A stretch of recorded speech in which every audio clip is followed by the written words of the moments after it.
विशेषकर जंगल महल के नौजवानों से, बुजुर्गों से, माताओं से, बहनों से, अभिभावकों से ये आग्रह करूंगा इस बार जेल के समर्थित उम्मीदवारों को चुनाव में भारी मतों से विजय बनाकर असेंबली तक पहुंचाए। केंद्र से एक सशक्त आवाज को कलकत्ता के विधानसभा के भीतर पहुंचाना है, जो यहाँ के रोजगार की, यहाँ के शिक्षा की, यहाँ के स्वास्थ्य व्यवस्थाओं को सटीक और मजबूत करने की बातों को रखे। मांग है बदलाव चाहिए, चाहे वो झारखंड रहे, चाहे वो बंगाल रहे। नमस्कार, मैं हूं देवांशु। आप देख रहे हैं न्यूज़ फाउंडेशन। बंगाल में विधानसभा के चुनाव हो रहे हैं और इस बार जयराम महतो की एंट्री जो है वो बंगाल में हुई है। उनकी पहली चुनावी जनसभा जो है वो बंगाल में उन्होंने आज संबोधित जो है वो किया है। उन्होंने क्या कुछ कहा है, उनका पूरा भाषण मन से हम आपको सुनवाएंगे, लेकिन उससे पहले जो जानते हैं उनके लिए तो ठीक है, जो नहीं जानते उनके लिए बता दें। हम बता दें कि आगामी 2 फेज में जो है वो बंगाल का विधानसभा चुनाव हो रहा है। पहले फेज का जो चुनाव है वो 23 अप्रैल को होगा। दूसरी फेज का चुनाव जो है वो बंगाल में 29 अप्रैल को होगा और बंगाल विधानसभा चुनाव के नतीजे 4 मई को आएंगे। देखिए, बिहार से सटा हुआ इलाका है बंगाल, झारखंड से भी सटा हुआ इलाका है बंगाल। ऐसे में बिहार और झारखंड का काफी इन्फ्लुएंस जो है वो बंगाल में होता है। कहने का हमारा तात्पर्य यह है कि हिंदी भाषी लोग जो है वो बंगाल में अच्छी खासी संख्या में जो है वो रहते हैं। इससे पहले भी हमने कई वीडियोस जो है वो बंगाल पर बनाया है और कई दफा जो है इन सब बातों पर चर्चा जो है हमने की है। उन सब बातों को फिर से रिपीट नहीं करेंगे। करंट सिनेरियो बताते हैं, बिहार की क्या भूमिका इस बार बंगाल चुनाव में रहने वाली है। तो देखिए, पहले ये लग रहा था कि हो सकता है कि टीएमसी वाले यानी कि ममता बनर्जी जो है तेजस्वी यादव को 1 या 2 सीट जो है वो दे दे आरजेडी को इस बार। पिछली बार नहीं दिया था। पिछली बार तेजस्वी यादव ने खुद ऐलान किया था कि हम लोग जो है अनकंडीशनल सपोर्ट करेंगे दीदी को। लेकिन इस बार ऐसा लग रहा था। क्यों लग रहा था?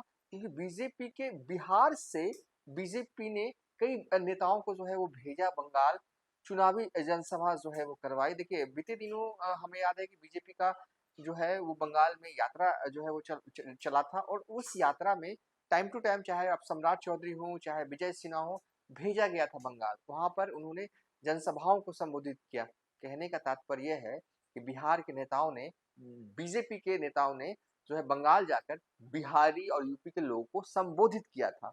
तो ऐसे में तब ये लगा था हो सकता है कि दीदी इसके काट के तौर पर तेजस्वी यादव को जो है की पार्टी को जो है वहां पर 1-2 सीट देकर और अच्छा खासा प्रचार जो है वो उनसे जो है वो करवाएं। लेकिन ऐसा कुछ हुआ नहीं। करंट सिनेरियो यह है कि तेजस्वी यादव बीते हफ्ते बंगाल गए भी, लेकिन उनकी मुलाकात जो है वो ममता बनर्जी से अब तक जो है वो नहीं हो पाई है। अब चिराग वाली साइड चलते हैं। देखिए, चिराग पासवान ने भी चुनाव से पहले जो है वो बंगाल का प्रभारी नियुक्त किया, असम का प्रभारी नियुक्त किया। ऐसा लगा कि हो सकता है कि एनडीए वाले चिराग पासवान को 1 या 2 सीटें जो है वो बंगाल में दे दें, असम में दे दें। लेकिन अभी तक तो ऐसा कुछ भी प्रोग्रेस जो है वो हुआ नहीं। तो यानी कि बिहार की रीजनल पार्टी एलजेपी हो या आरजेडी, दोनों जो है वो उनको शुरुआती दौर में कह सकते हैं सफल नहीं हो पाई गठबंधन के तहत चुनाव लड़ने। अब चलते हैं झारखंड वाले साइड। झारखंड वाले साइड देखिए, हेमंत सोरेन तैयारी कर रहे हैं असम में उतरने की, लेकिन बंगाल को लेकर उनकी ख्वाहिश रहती है। लेकिन दीदी के चलते वो चुनावी रण में नहीं उतरते हैं, नहीं लड़ते हैं। हालांकि दीदी उन्हें भी गठबंधन में जगह नहीं देती है और ये बात हेमंत सोरेन को पता है कि दीदी उन्हें गठबंधन में जगह तो देंगे ही नहीं, इसलिए वो अप्रोच भी नहीं करते। हालांकि जब इससे पहले बंगाल में चुनाव हो रहे थे, यानी कि कहने का हमारा तात्पर्य है साल 2021 में, तो हेमंत सोरेन ने दीदी के लिए प्रचार जो है वो जरूर किया था। इस बार कमोबेश ऐसा हो सकता है उन इलाकों में, खासकर जंगल महल वाले इलाकों में दीदी के आग्रह पर हेमंत सोरेन 1-2 सभा करें तो कोई बड़ी बात नहीं होती है। लेकिन अब चलते हैं झारखंड के नए नवेले फायर ब्रांड नेता डुमरी के विधायक जयराम महतो को। 50 ऑब्जर्वर जो है उन्होंने बंगाल चुनाव को लेकर उन्होंने नियुक्त किया। आज ही जो है उनकी चुनावी जनसभा, पहली चुनावी जनसभा जो है वो होती है और ऐलान भी कर चुके हैं कि वो अपना हाथ जो है यहाँ पर आजमाएंगे। क्या तैयारी कर रहे हैं जयराम महतो, कितनी सीटों पर चुनाव लड़ेंगे, ये अभी देखिए अभी क्लियर नहीं है, लेकिन चुनावी जनसभा जो है वो बंगाल के झालदा में हुई। ये इम्पोर्टेंट हम आपको बताते हैं, झालदा में उन्होंने चुनावी जनसभा को संबोधित किया। चुनाव लड़ेंगे और ये तय है कि जंगल महल वाले इलाकों में ही चुनाव लड़ेंगे, क्योंकि वहाँ की संस्कृति झारखंड की संस्कृति से मिलती है और कहीं ना कहीं बृहद झारखंड का वो हिस्सा भी है। तो चलिए, हमें जो कहना था हमने कह दिया, हमें जो नई जानकारी आपको देनी थी वो दे दिया। अब आप इस वीडियो में आराम से जयराम महतो का चुनावी भाषण सुनिए जो उन्होंने बंगाल की धरती पर दिया है। শোভিনকার এখন আজকে ঈদ হেকায় দুদিন বাদে রামনবমী হেকায় রঘুনাথ বাবুকর জয়ন্তী হেকায় সরহুল সরহুল মানে প্রকৃতি পূজক, ईद माने इस्लाम के माने वाला और रामनवमी माने सनातन के माने वाला। लेकिन शोभीन जाना है कि आज समस्या का समाधान कोनो विधाता के पास न आया हो, समस्या का समाधान विधायिका के पास रहो।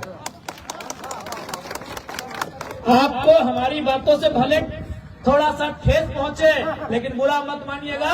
आज समस्या का समाधान अगर विधाता के पास होता तो भारत दुनिया का सबसे अमीर देश होता। विधाता ने एक काम किया है, विधाता ने एक काम किया है, आपको इंसान का जन्म दिया है, आपको इंसान बनाया है, इस दुनिया को बनाया है। बाकी विधायिका को काम करना होगा, विधायिका यानी सरकार को काम विज्ञान को करना होगा। चमत्कार का युग नहीं है, आविष्कार का युग है। इसलिए हम मानते हैं, सभी धर्मों को मानने वाले लोग इस देश में रहते हैं, हम सभी की आस्था का, सभी के धर्मों का सम्मान करते हैं। लेकिन एक बात याद रखिएगा, चमत्कार का नहीं आविष्कार का दौर है, आविष्कार यानी विज्ञान। लेकिन आज के राजनेता क्या करते हैं, ले दे के धार्मिक विषय पर, ले दे के हिंदू मुसलमान इंडिया पाकिस्तान, उन्हीं विषयों के सारे वोट का चुनाव लड़ने का।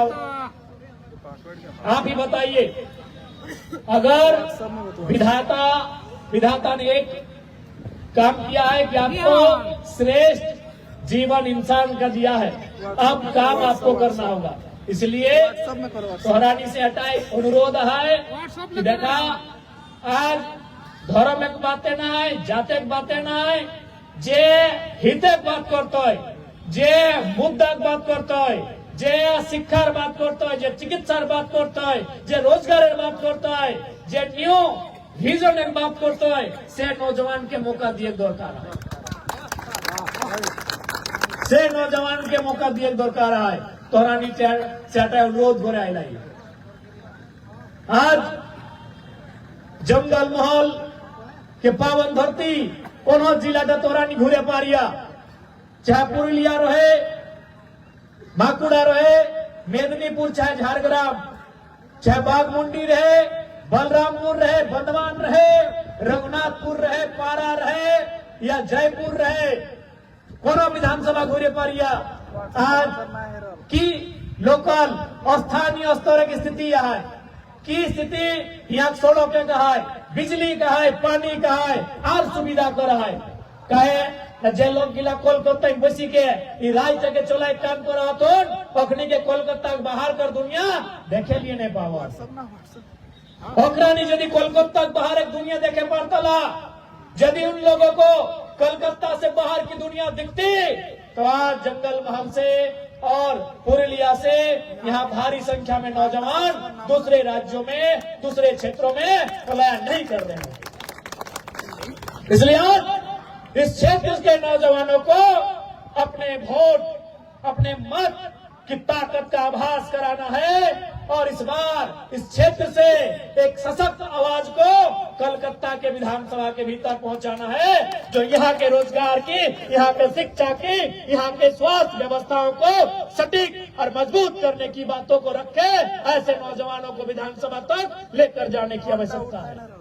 आज आप जानते हैं, आप सभी जानते हैं कि आज हमारे देश की स्थिति क्या है, आज परिस्थिति क्या है और इस परिस्थिति का, इस स्थिति का कारण क्या है, ये सभी जानते हैं।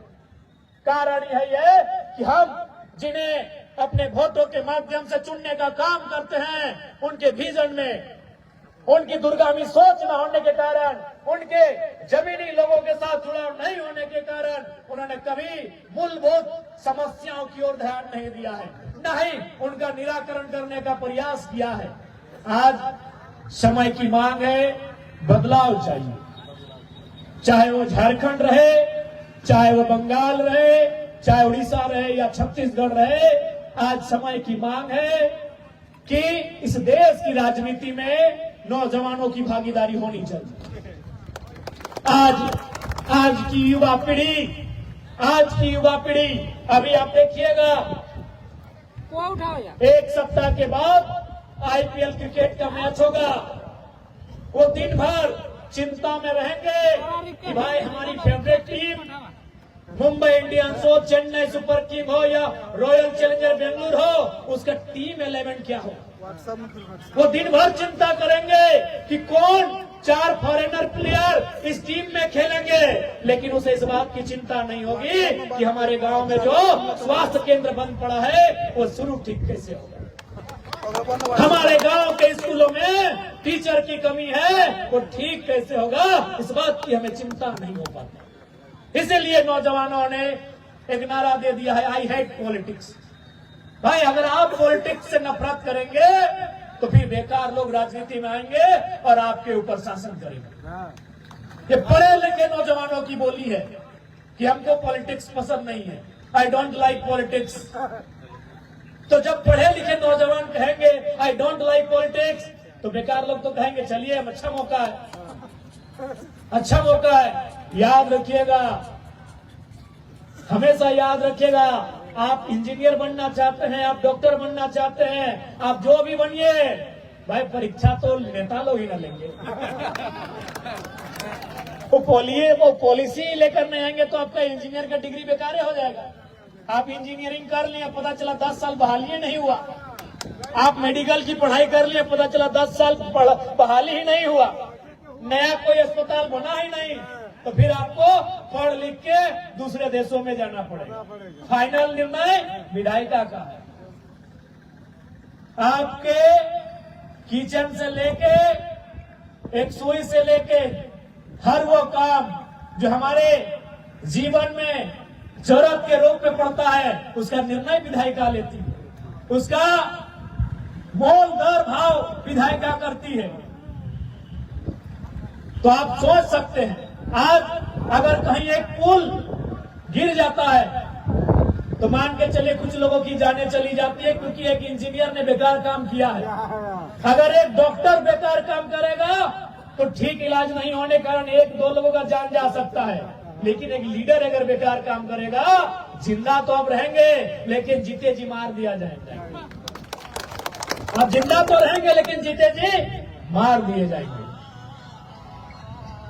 इसलिए जितना इम्पोर्टेंट एक डॉक्टर है, जितना इम्पोर्टेंट एक वकील है, जितना इम्पोर्टेंट एक इंजीनियर है, उससे ज्यादा इम्पोर्टेंट इस देश में लीडर है। क्योंकि भारत एक संवैधानिक देश है और संविधान का सुरक्षा कहां से होता है, या तो देश की संसद से या तो राज्य की विधानसभा से।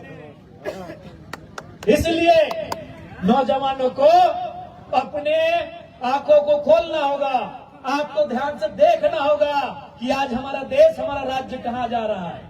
हमने राजनीति में दिलचस्पी लेना छोड़ दिया है, इसलिए उन लोगों ने राजनीति में दिलचस्पी लेना आरंभ किया है जिनको राजनीति सेवा नहीं, अपना सुख चाहिए। आज देखिए हमारे झारखंड में अभी हमारे राज्य के स्टूडेंट स्कॉलरशिप के लिए परेशान हैं और हमारे एक विधायक विधानसभा में बोल रहे हैं कि सर हम लोग को 10 लाख रुपया दीजिए फर्नीचर के लिए।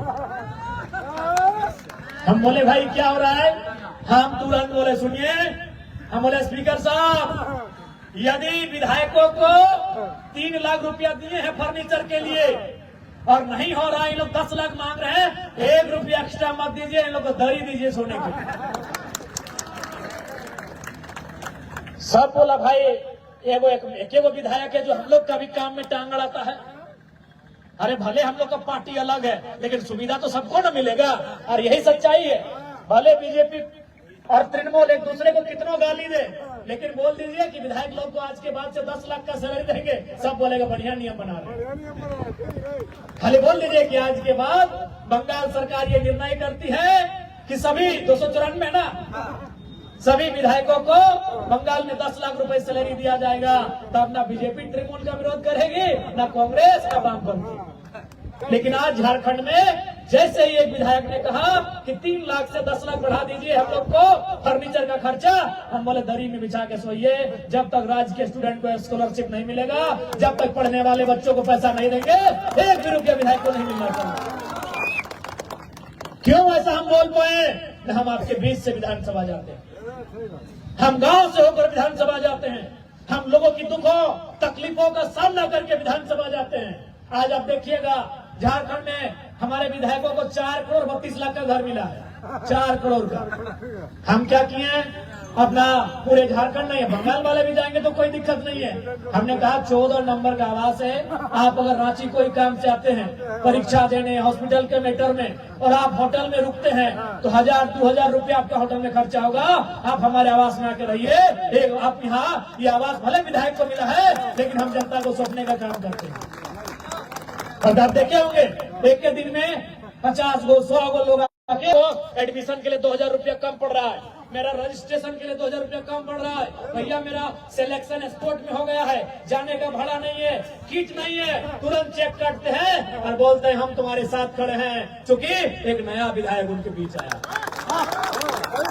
इसलिए हम कह रहे नया विधायक आएगा जो आपके बीच का होगा, वह समझेगा, वो सुनेगा आपकी तकलीफ क्या है, वो जानने का प्रयास करेगा अपनी पीड़ा क्या है। लेकिन ये पुरानी राजनीति में क्या है कि भाई चुनाव तक ठीक है, এই ভোটের দিন তো ভালো, ওরা আয়ে নিয়ে জোড়হাত করে ভোট পার ওরা রাজা, বড় বড় মহলে থাকে, বড় বড় জনতার सुधी नहीं ले।